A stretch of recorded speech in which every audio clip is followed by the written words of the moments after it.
Welcome to the Ernie Chambers Show.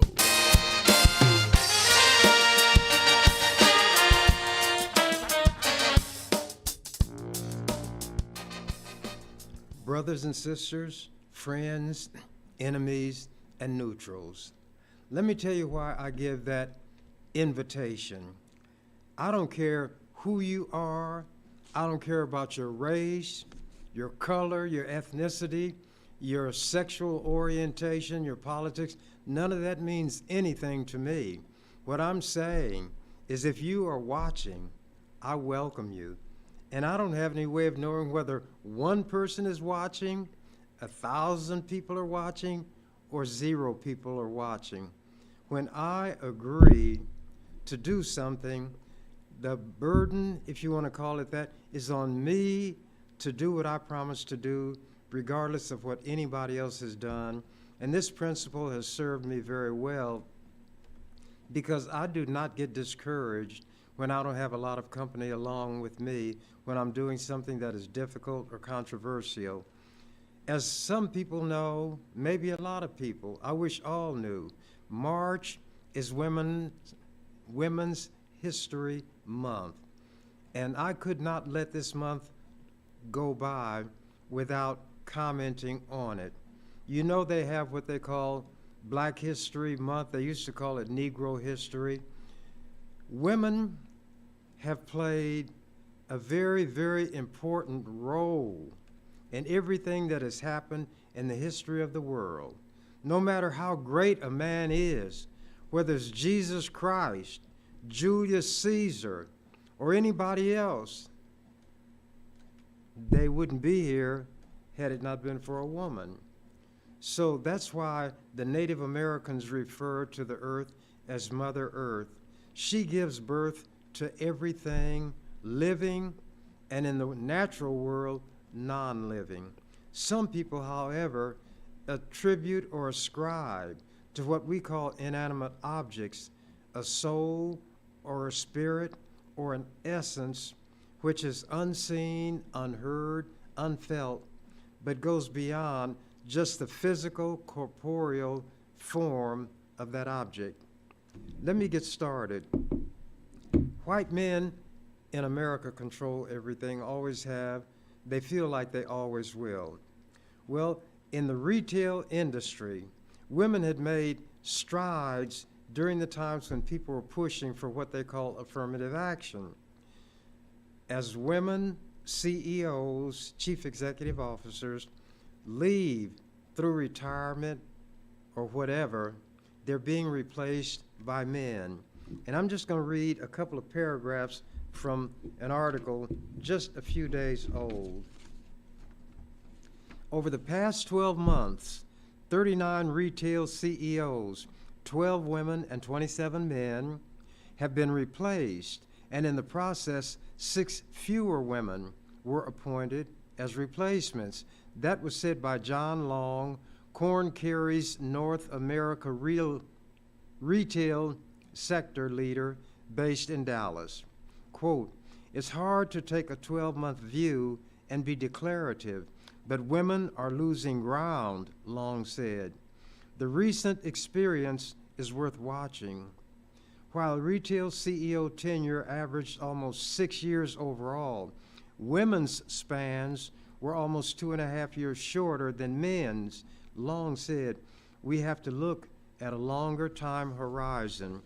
When white men are forced, one way or the other, to stop being so unjust, they're like a crouching beast, crouched, muscles bunched and tensed, ready to spring at the least opportunity to turn the clock back to where it was and where they feel comfortable. That's happening in the retail sector, and these CEOs primarily are white women. So the more things change, the more they remain or become the same. Here I have before me a copy of a resolution when I was in the legislature. It was enacted March 8th, 2018. it was numbered Legislative Resolution 341. 1. Whereas March is Women's History Month and is a time to celebrate the significant contributions women of all races, ethnicities, and backgrounds have made to the world. And whereas women play a critical role in the vitality and diversity of our communities and are essential to ensuring Nebraska is well represented, and whereas while the 20th century was a pivotal time of growth for women entering politics, women remain underrepresented in male-dominated fields, thus providing opportunities to support women in public office is imperative. And 4, whereas recognizing women in public office will bring awareness to the fundamental necessity of their work and will inspire other young people to serve their communities. Now therefore be it resolved by the members of the 105th Legislature of Nebraska Second Session that the legislature recognizes March 19, 2018 as Celebrating Women in Public Office Day and calls upon the people of this state to unite in supporting the success of women in public office. Now, you can subtract, 18 from 24. In the 6 years since this resolution passed, would you say that a substantial or remarkable number of women have influxed into politics, whether at the city, county, state, or federal level? People call me a pessimist. I say a realist. I say no. Women are still on the downslope everywhere. Every man should consider this. We should love women because each one of us was born in bed with a woman. And beyond that, as Sojourner Truth pointed out to Frederick Douglass when there was a debate of some kind or other going on, God and a woman produced your Jesus Christ. A man had nothing whatsoever to do with it. You can give all of the rational arguments, but if white men were rational, we wouldn't have the discrimination that they trigger against especially black people of both sexes. But everybody they can take advantage of, they will. Is this every white man? Of course not. But it has to be a substantial number for the entire nation to be infected with this evil. Now, I'm going to read something that might be strange to hear coming from me because of the misperception people have about me. I always said in the legislature, I am the defender of the downtrodden. I don't care about race, religion, sexual orientation. And there seems to be so much concern about what happens in between people's legs that I told my colleagues in the legislature, you need to get off crotch watch and give your mind to something a little higher up on the anatomy, the heart and the mind. Did it do any good?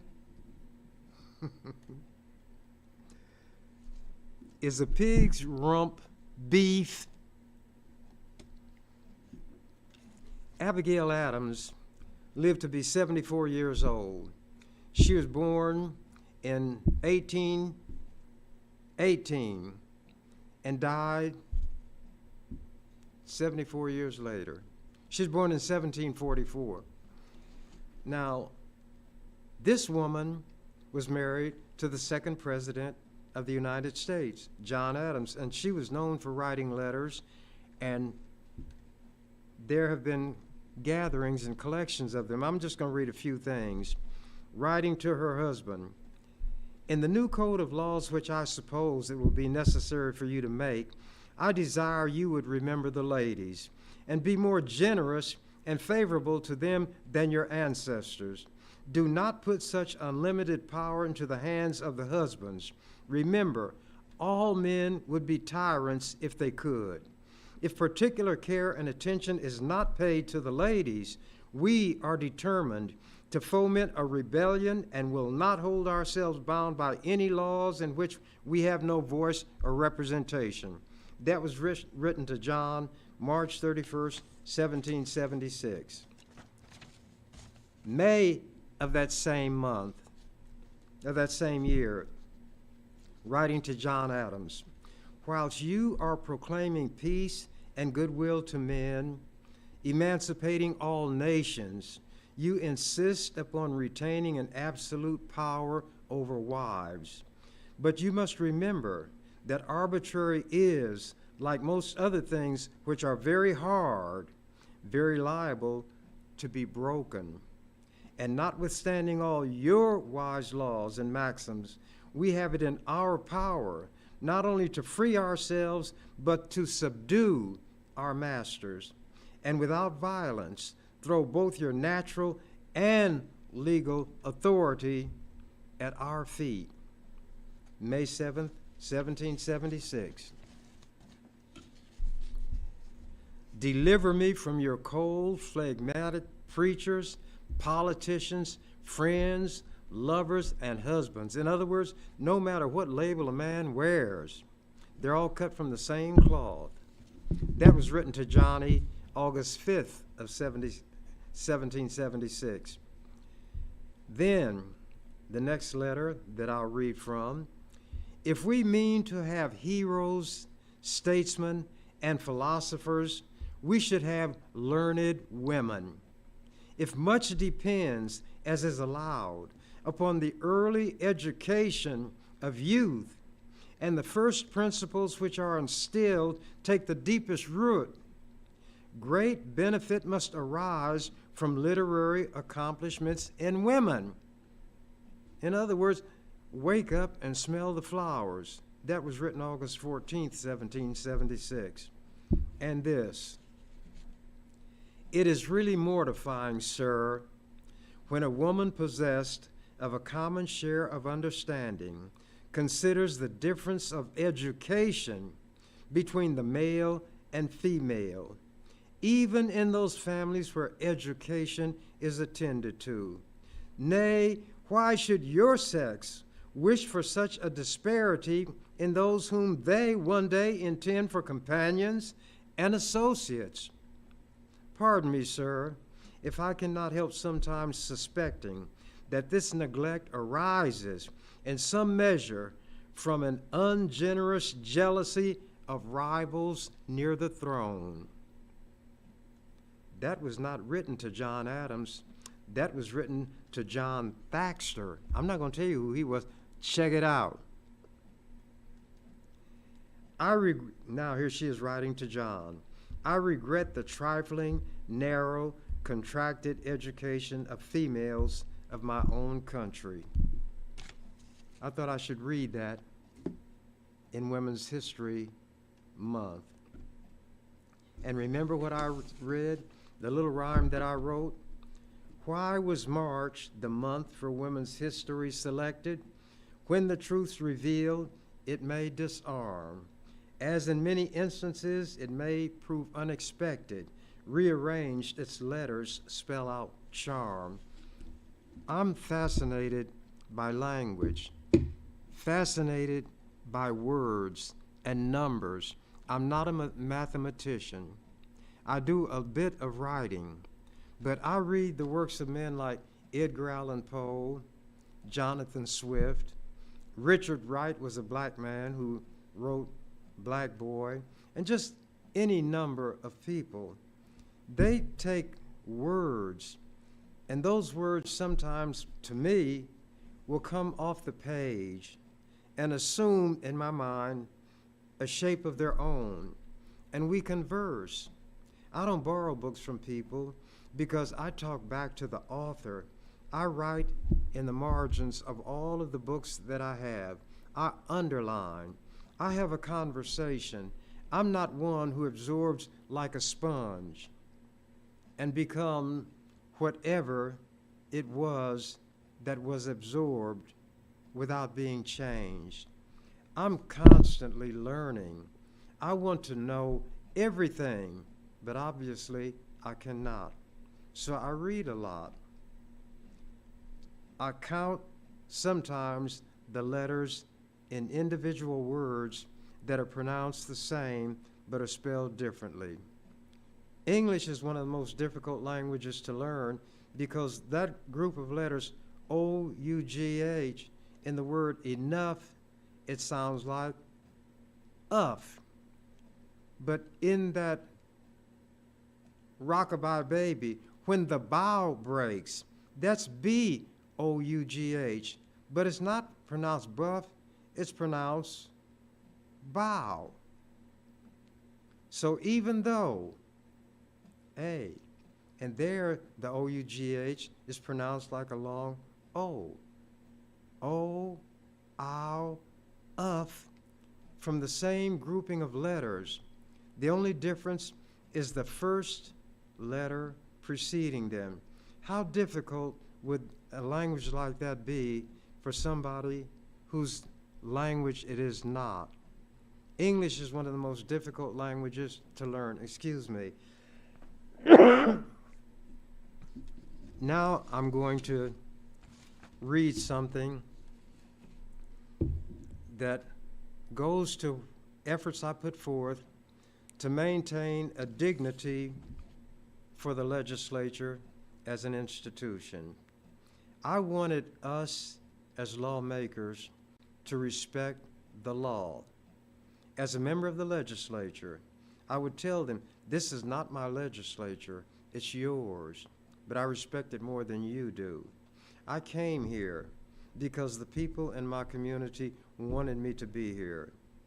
From the time I was in my late teens, black adults came to me for advice and assistance. I would appear before the city council. I would go down to the police station when people had been arrested. You might call it foolhardy, but I just didn't have any fear. But I was very disgusted and upset with the things that were done to black people, and it didn't matter whether we had a lot of money, whether we had education, whether we were threadbare or wore the finest threads. If you were black, get back. And the irony was that I knew people as pale as those who were called white, but they were referred to by the N-word and treated like the so-called N's were treated and were referred to as Negroes. So some of that was confusing to me when I was younger. So one thing that allowed me to remain sane was to come to the conclusion that grown people are crazy. And what I had to do was figure out for myself what made sense.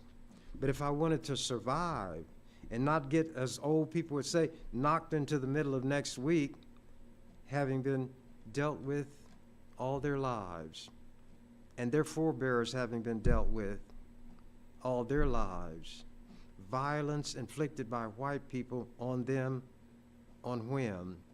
Those who are beaten seem to develop a desire, an urge, or an inclination to become beaters.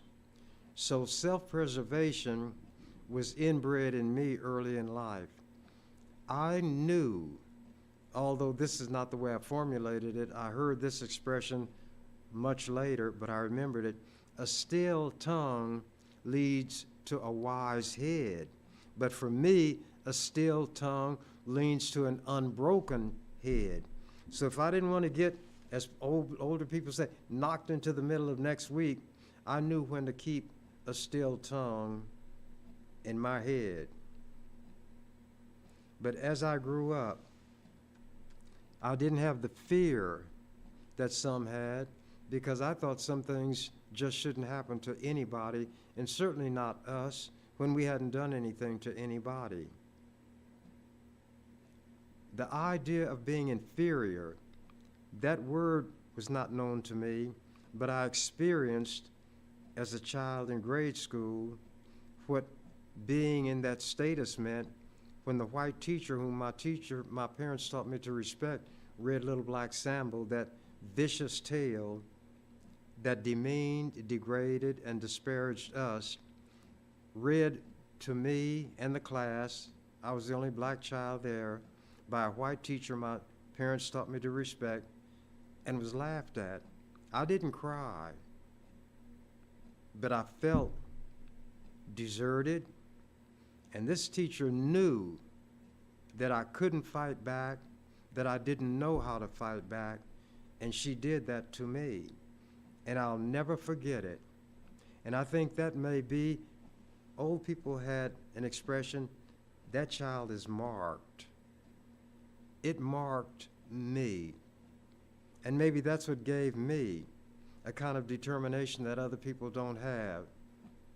I can think back, and I don't feel the pain the same way now that I did as a child, but I'll never forget it.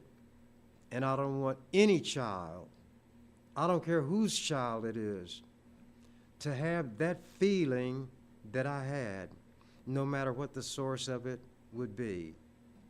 For some reason, little children are now attracted to me, and a guy had written an article and said, Chambers is a magnet for young people.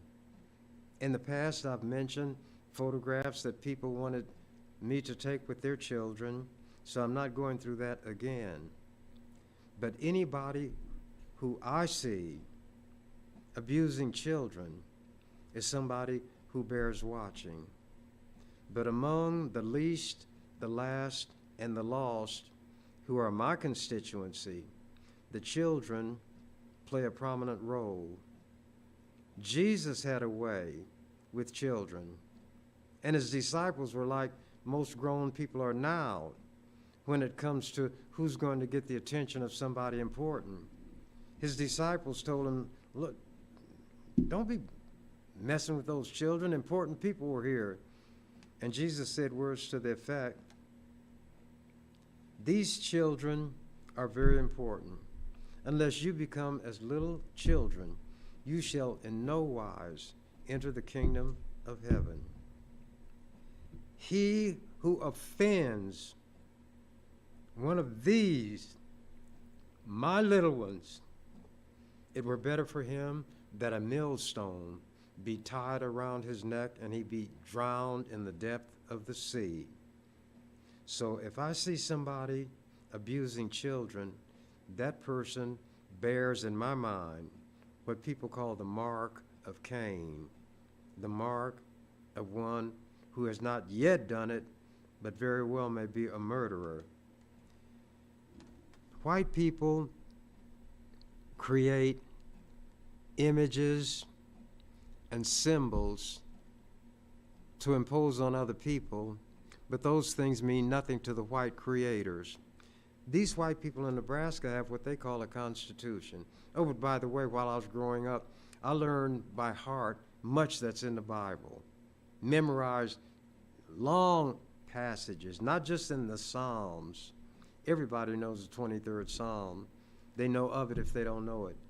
But I picked up some principles along the way. And here's something interesting. While these idiot white people who call themselves Christians are banning books because they say they contain sex and so forth, that's good. I wish they could ban all the books and the Bible would be banned. The Bible describes rape, murder, incest. Look up Absalom. He raped his own sister. Some people who study languages look at the part of the scriptures that describe the relationship between David, who became the king, and his good friend Jonathan. The same word that described love between a man and woman was the word love used to describe the relationship between David and Jonathan. But these white people say, well, but that, because they don't want to face this truth. What somebody does in their bedroom is no business of mine.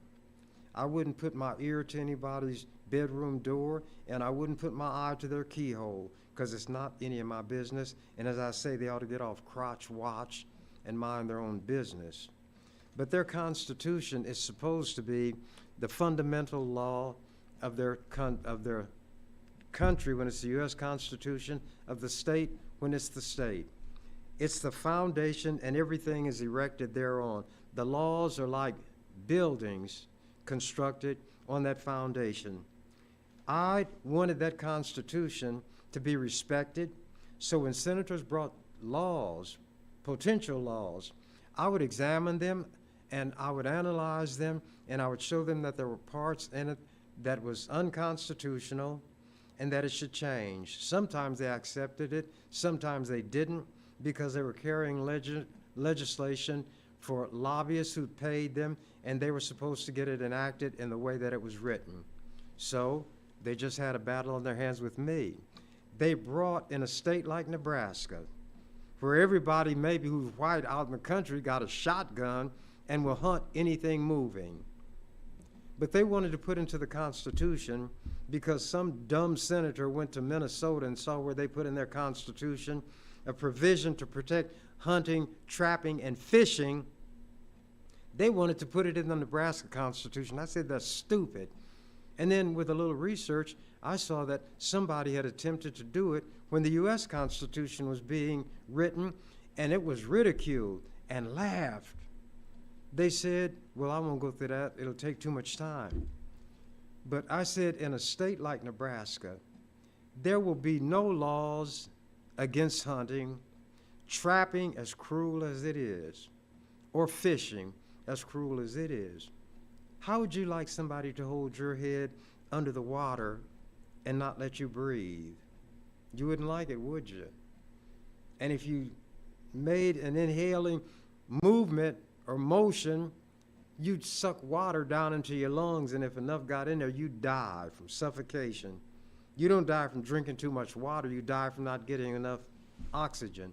What do you think happens to a fish when you take that fish out of the water? When the water passes through the fish's mouth and the gills, it picks up oxygen. In other words, that's the way it breathes. When you take it out of the water, it dies from suffocation. That's why if you drop a fish on the ground, it flops, and people love to watch that. Well, maybe if fish were in charge, they'd love to see you have your head held underwater, and they hold your fish and watch you struggle to try to get air. I thought all these were God's creatures, huh? But anyway, because I'd given an affirmation that I would uphold the Constitution, to me that meant keep it from being minimized, degraded by nonsensical things being put in it. So I fought tooth and nail, and I thought the best way to fight against an amendment like this that they were offering, hunting, trapping, and fishing, I offered amendments of things that should be hunted, things that should be trapped, things that should be fished for. Here was one, and I'm going to read this. Hunting for Amelia Earhart, salvaging the Nebraska Constitution. In 2005, a few years ago, they had a debate on an amendment to propose to the Constitution to prohibit any law that would abolish hunting, trapping, or fishing. So I offered amendments of things that should be hunted for. Excuse me. On April 21st, 2005, during extended legislative debate by which I, for the third time, derailed an ill-advised attempt to befoul the Nebraska Constitution with an amendment to, quote, protect, unquote, hunting, fishing, and trapping. My Amelia Earhart amendment, one of 3 dozen, created the opportunity for me to expound on what I deemed to be a fit target of hunting In other words, this is what you ought to be hunting for. I argued in pertinent point and part, and this is still contained, I'm quoting from the transcript of that debate. Amelia Earhart Amendment. After the word hunting, it adds, for the wreckage of Amelia Earhart's airplane. That would be in the Nebraska Constitution. It would be deemed a valued part of the heritage of the people, because that's what they claimed their amendment to protect hunting would be. Not just of Nebraska, not just of this country, but of people everywhere, to be aware of and to hunt for, or hope that somebody will hunt for and be successful in finding the wreckage of her plane, unquote. Then, after detailing some of her aviation exploits, including crossing the Atlantic alone on May 20th and 21st of 1932, all of which drew her into the movement that encouraged the development of commercial aviation, I took up the thread and described her doomed flight in a twin-engine Lockheed Electra. And I read Greek mythology, and I know a few things. And I recounted the Greek origin of the name Electra and how other planes and ships bearing that name had met with disaster historically, and some people are superstitious. They think the name or the word Electra attached to something dooms it. In many cases, things happen to be doomed that had that name. The significance of a successful hunt for Amelia. I said, because of what this woman achieved, and because of the fact that human beings, especially in places like America, relate more to physical objects than to the idea behind them, if the wreckage of this woman's plane were to be found and established conclusively to be the wreckage of her plane, it could become somewhat of a shrine. Old women who were denied opportunities to do the things that they knew they had the ability to do, but were denied the opportunity because of their gender. Middle-aged women who were disheartened because the ones who went before them had done things so they felt doomed to follow the same drudge path. And young women who, because they still have a degree of rebelliousness and unwillingness to be roped in and tamed and made to feel that they've got to live as somebody else has lived just because they did it, all of these categories of women, old, middle-aged, and young, could go to that shrine. They could, and this is direct quotes from the transcript that will be a part of Nebraska history as long as there is a legislature. They could span the generations and realize that this huge female pool of talent and ability is exemplified by what this woman had done and lost her life apparently in trying to do more. The wreckage of this airplane would prove that that had really happened.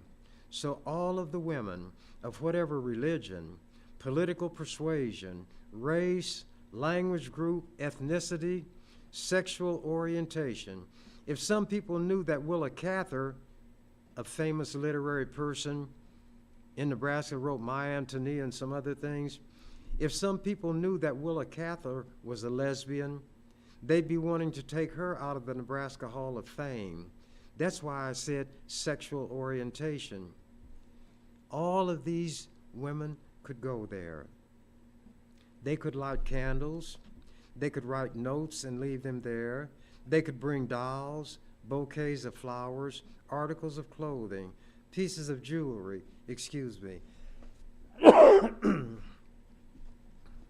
anything that they felt they wanted to leave at that shrine to recognize and acknowledge what this woman had done, and to try to keep alive the spirit that she manifested, and walk away from there refreshed in their own spirit, stirred in their minds, inspired in their hearts, and determined to show what women as a united force can do, unquote.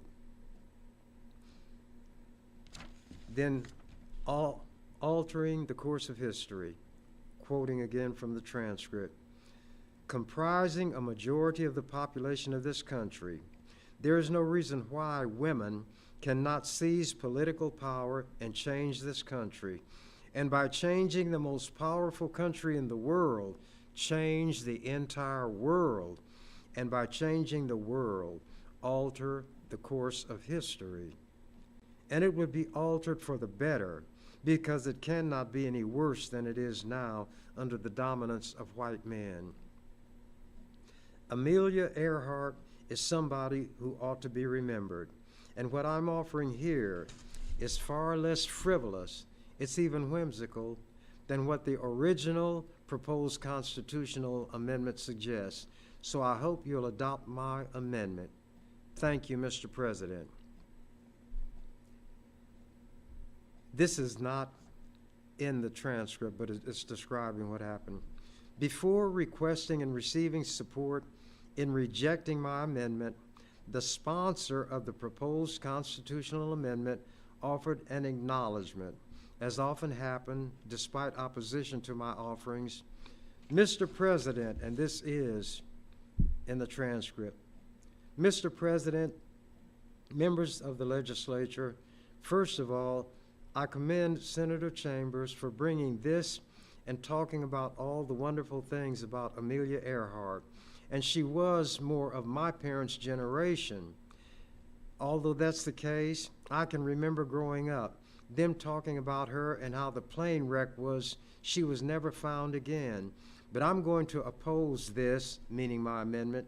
I don't think it's appropriate subject matter to be part of this proposal, but it would be better than what they were offering. Now, 7 years later,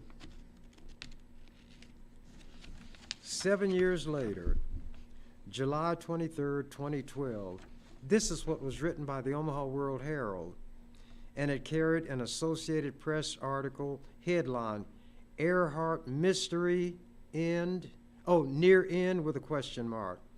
The caption under an accompanying photo says, quote, underwater robot will aid hunt for Amelia Earhart's plane. The piece details a $2.2 million expedition to a remote island in the Pacific nation of Kiribati, quote, where they hope to find the wreckage of her Lockheed Electra, unquote, in nearby waters. She went missing in an attempted around-the-world flight in 1937 with her navigator, Fred Noonan. In January 1935, she was the first person to make a solo flight from Hawaii to California. Previous attempts by male pilots all ended in disaster. On April 21st, 2005, I gave that extended debate. And what the World Herald had written was about the attempt to recover the wreckage of Amelia Earhart's plane. That was 7 years after I had offered my amendment. Now, I'm going to go to what I call the queen of all that I've said. It happens that she's a black woman. Her name, Harriet Tubman. There is an outfit called the Bradford Exchange Mint, and they minted a silver coin to commemorate the 200th anniversary of Harriet's death. When Harriet Tubman decided to risk everything for freedom, she may not have been aware of Patrick Henry's "Give me liberty or give me death" speech, but she knew the truth of it in her own heart and her everyday life. She later said to her biographer, quote, slavery is the next thing to hell, unquote, and, quote, I had reasoned this out in my mind.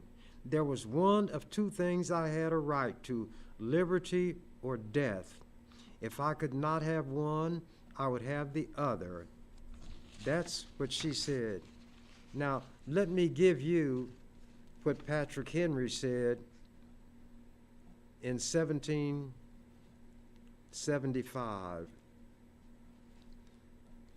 a good number of years before Harriet was born.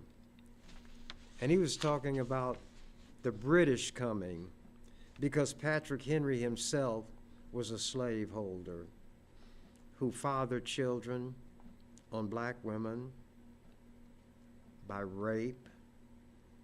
And by doing that, he was unfaithful to his wife, so it was adultery. But he is a white American hero. And this is what Patrick Henry said in his speech before the Virginia Convention in Richmond, March 23, 1775.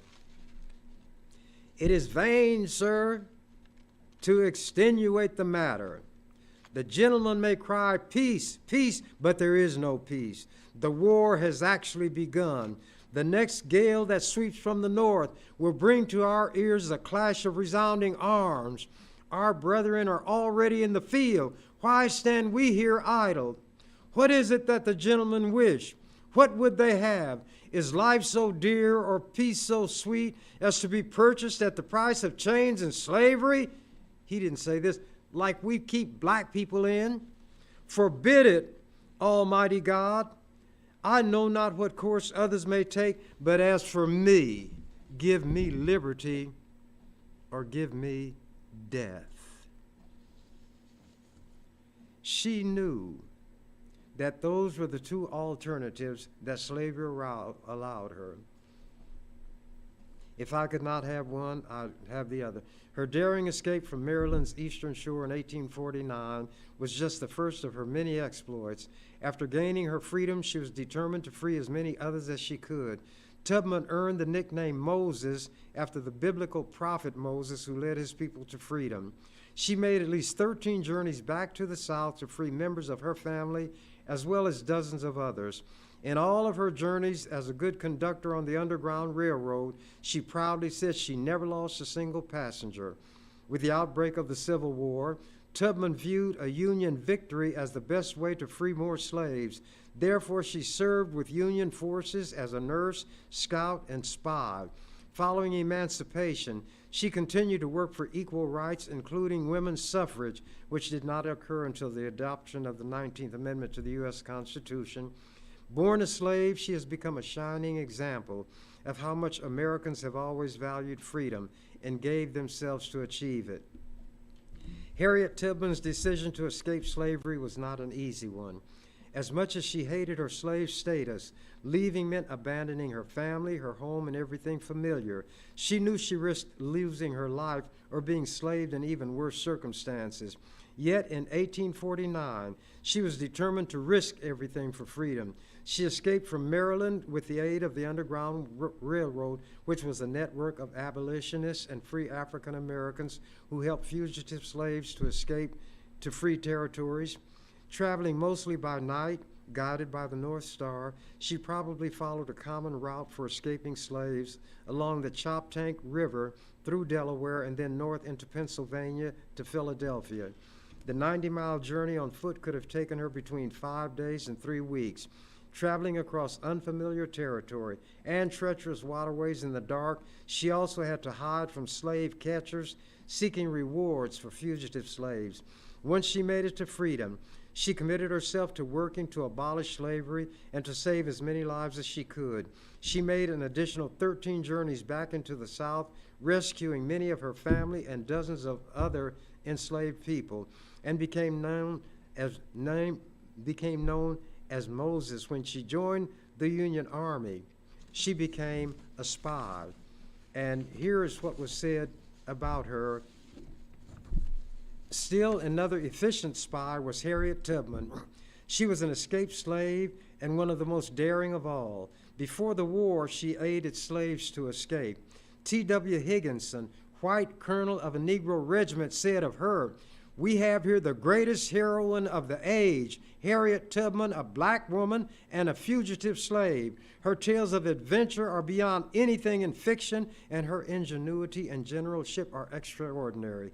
She had a reward of $12,000 offered for her in Maryland and will probably be burnt alive whenever she is caught, which she will probably be, first or last, as she is going again and again. She is jet black and cannot read or write. only talk besides acting. Wendell Phillips, he was a great, well-known abolitionist. Wendell Phillips, in an outburst of admiration, called her, quote, the best and bravest person on this continent. Then General Sexton, to whom she gave valuable information, praised her zeal and courage. When she died in 1913 at the age of 80, she was given a military funeral. How many people knew that about Harriet Tubman? And these are things that these white people who hate CRT, critical race theory, don't want in the textbooks because they say it makes little children feel bad. Now, I'm not an artist. I'm a drawer. And I made a sketch. There's a guy named Billy Joel I like his singing. He sang a song called Piano Man. He said this guy he played the piano and these people came around him. And one guy came to him and said, play me a song, something. Play me the song, tune of a melody. I can't really call how it goes, but it's sad and it's sweet, and I knew it complete when I wore a younger man's clothes. I drew this when I wore a younger man's clothes. You probably cannot see it well, but that was my vision of what Harriet Tubman would have been like. And they said there was one time they were on one of the journeys back, and this brother got tired. Feet were hurting, and he was scared because it was now night, and sometimes they could hear hounds baying, and they didn't know whether they were barking because they're out hunting or they were on their trail. So he said, Sister Harriet, I can't go on. I got to go back. She said, you will not go back. You will go on. He said, but Sister Harriet, I can't go back. She reached inside this long garment that she was wearing, reached inside and pulled out a pistol with a barrel that long. And to this brother, the opening in the barrel looked that big. As she put it against his nose, she said, you gonna be free or you gonna be dead? He said, Sister Harriet, I think I'm gonna be free. And that's what happened. He wound up reaching freedom. There are so many things about our people that have been kept from us, that will be kept from us, that we need to speak out. And when I was in the legislature, I constantly gave them lessons in history, constantly talked about black people who had done great things and not been acknowledged, talked about white people who worked with black people who even during those days, they ran a risk by associating in such a way. But even with all of that, there were some white men and white women who joined us in our struggle.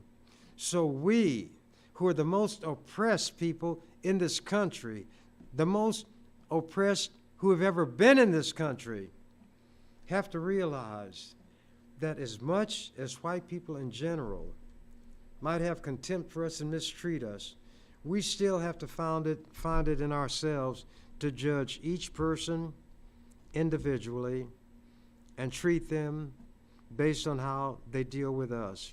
So I keep an open mind toward everybody. Nobody can treat me better than I will treat them. But I say this for us, white people in general dislike and will discriminate against us in general. If such were not the case, all of the barriers based on race would be eliminated. That's not going to happen during my lifetime. I've only got a few days left, not 24-hour days, but I could have just a few 60-minute hours left or 60-second minutes left for all I know. But they say in the Bible, the years of a man's life are 70. A score is 20 years. 3 times 20 is 60 plus 10 is 70. I'm 86, so I'm living on borrowed time, or I'm living on time that somebody who died ahead of time left to me. The fact is that I'm breathing, I'm living, I'm conscious. And the reason I worked so hard when I was in the legislature to help other people regardless of race, religion, sexual orientation, or anything else. I am the most selfish person in the world. I am extremely uncomfortable when I'm in the presence of somebody suffering unmerited harm. So, with all due respect to that person who's being harmed, my selfishness impels me, in order that I might have peace of mind, to help that person. So I help the least, the last, and the lost. Not to be noble, not to be praised, but for my own peace of mind's sake.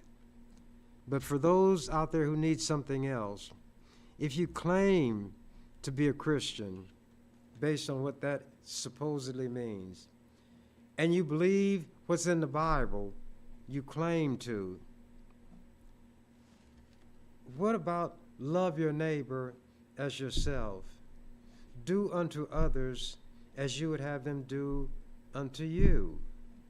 What about all of those things? But instead there's whooping, there's hollering, there are cutthroat preachers who will filch money from the widows, who will take food from the orphans, so to speak, and not be an example of what it is they preach. I may not be a good example in some people's mind, but other people's judgment doesn't mean anything to me. I have one true friend, and that friend is deep down inside of me. And that friend knows me like nobody else does. I can't pull the wool over his eyes. I can't trick him. And the only time I can lay my head on my pillow at night and sleep the sleep of the just is when that friend deep down inside of me says, you traveled all those miles before you slept. You had promises to keep, and those promises you kept. Therefore, I will let you have a peaceful night's sleep. The world is not going to change itself. Now, I'm not saying this next just because I'm old. We need to be concerned and show care for our elderly people among us when it comes to their health, their physical well-being. Dementia is one of the most cruel things, I think, that can befall somebody.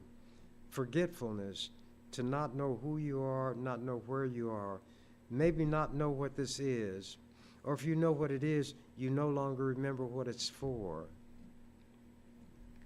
Imagine if you have just enough awareness to be aware of how forgetful you're becoming.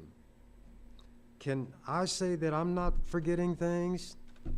Absolutely not. I wish I could remember everything that ever entered my mind from the time I was conscious. Now, sometimes I can remember long stretches of poetry. My favorite is The Raven by Edgar Allan Poe. Just a verse. Once upon a midnight dreary, while I pondered weak and weary over many quaint and curious volumes of forgotten lore, while I nodded, nearly napping, suddenly there came a tapping, as of someone gently rapping at my chamber door. 'Tis some visitor, I muttered, tapping at my chamber door, only this and nothing more.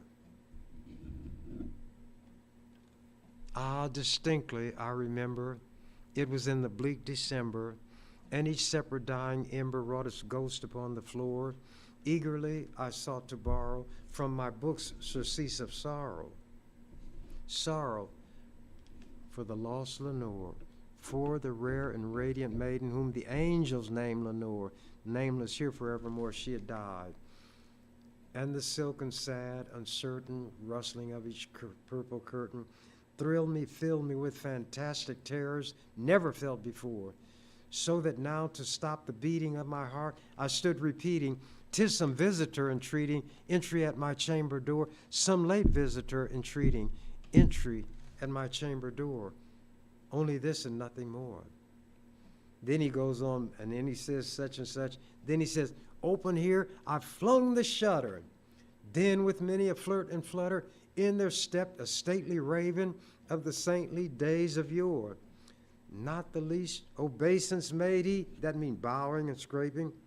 Not a moment stopped or stayed he, but with mien of lord or lady, perched above my chamber door, perched upon the bust of Pallas, one of those old gods, perched upon the bust of Pallas, perched and sat, and nothing more. Then you have to go on, and then you ask this grim, ungainly, ghastly, gaunt, and ominous bird of yore. But then the famous word, quoth the raven, nevermore. And it goes on for 20-something stanzas. I used to know every one of them. When I wore a younger man's clothes. But I wasn't quoting it all the time like I was in those days either. I even liked some of the poetry of one of the biggest racists of all time, Rudyard Kipling. A racist. But he did have the, if you want to call it decency, to respect and acknowledge in other people who were of inferior groups, those occasional noble ones, who show that there is a spark of dignity in every group. And he may have had a struggle within himself, but down through history, the British people have tried to determine who they think the greatest writer of all time among themselves would be. And guess who that rascal was? Rudyard Kipling, who said, if you can keep your head when all about you are losing theirs and blaming it up on you, I finish that, you must be the executioner. I think that my time is up, and I don't want to take that which does not belong to me. So I'm going to say so long until the next time. You've been watching The Ernie Chambers Show. If you'd like to leave suggestions, email us at ewcfacts@gmail.com. That's ewcfacts@gmail.com. This is an EWC Communications production.